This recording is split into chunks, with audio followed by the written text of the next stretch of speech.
And we're back. Hopefully you were able to take a look at these other problems and try to figure out what they were.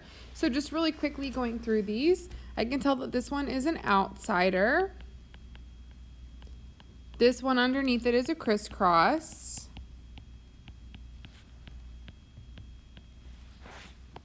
This one right here would be a wannabe. It's like half in, half out. It's like a chord and a tangent make a wannabe. That's another way. This one right here would be an outsider.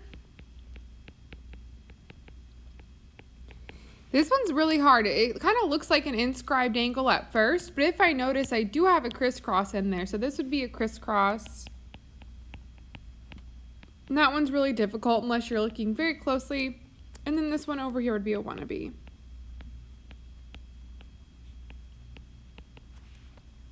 So jumping back in with this wannabe right here, I need to remember that wannabes follow the same rule as inscribed angles. So that wannabes follow the same rule, meaning that if I go out times 2 and if I go in, I'm going to divide by 2. So this one I have equations in both spots. That's okay, because I know that it's easier to multiply by 2 than to divide by 2. So I'm going to use this rule. And I know that if I'm going out, I'm going to multiply by 2. So I'm going to take the inside part and I'm going to multiply it by 2. So I'm going to take this inside part, because if I were going out, I would multiply by 2. So I'm just going to multiply that part by 2. So 2 times 3x minus 1 should equal the outside 5x plus 33. Now, I'm not going to multiply both parts by 2, because if I multiply both parts by 2, I'm right back where I started. But if I multiply that part by 2, I'd get 6x minus 2 equals 5x plus 33. And if we solve for x, we end up getting that x is 35. You're hopefully good at solving equations by this point, so I'm going to kind of skip some of the equations solving and deal with more of the geometry part.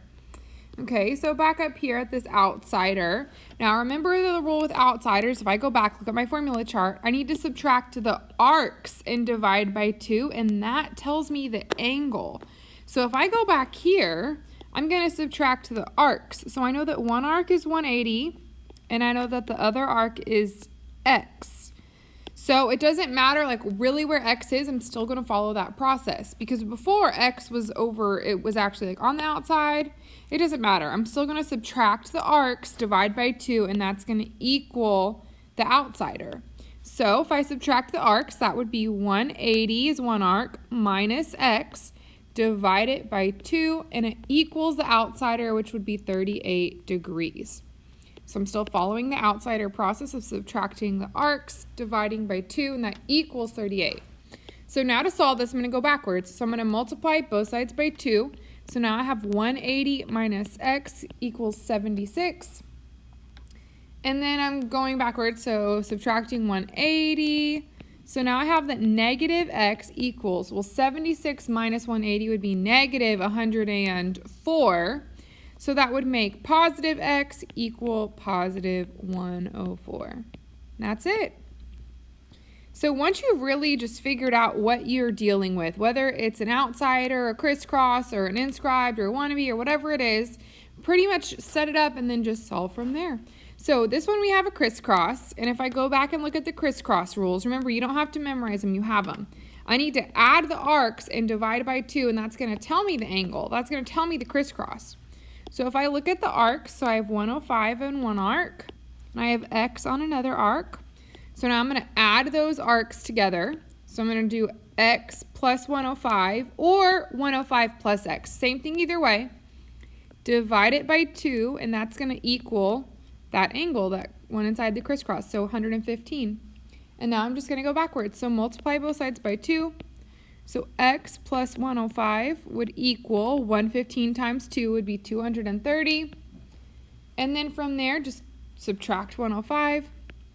So x would equal 125. That's it. So as long as we're following those formulas, following those steps, you're going to be fine either way. Now for this wannabe, they want this piece right here. We know it's a wannabe because it's like half in, half out.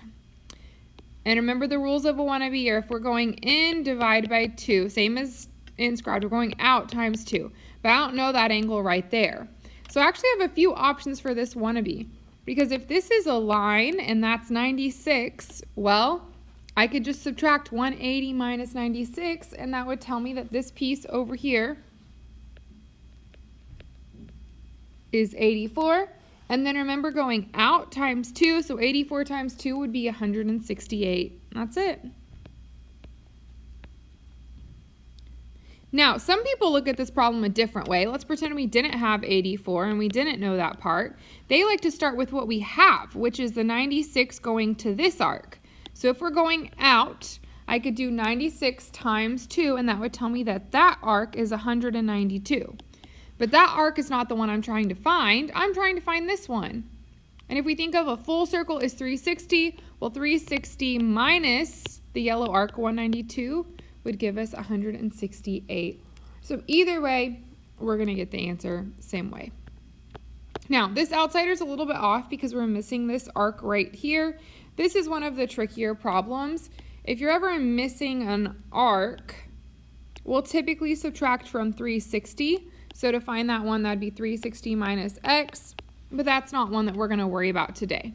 And then taking a look at this crisscross, if we go back and remember the rules of a crisscross, we're going to add the arcs, divide by 2, and that's going to equal that angle. So going back, I'm going to add the arcs, so looking at what's on the arcs. 10x minus 1 plus x would be 11x minus 1. Divide it by 2, and then it would equal 38. And then we would just solve from there. That's it.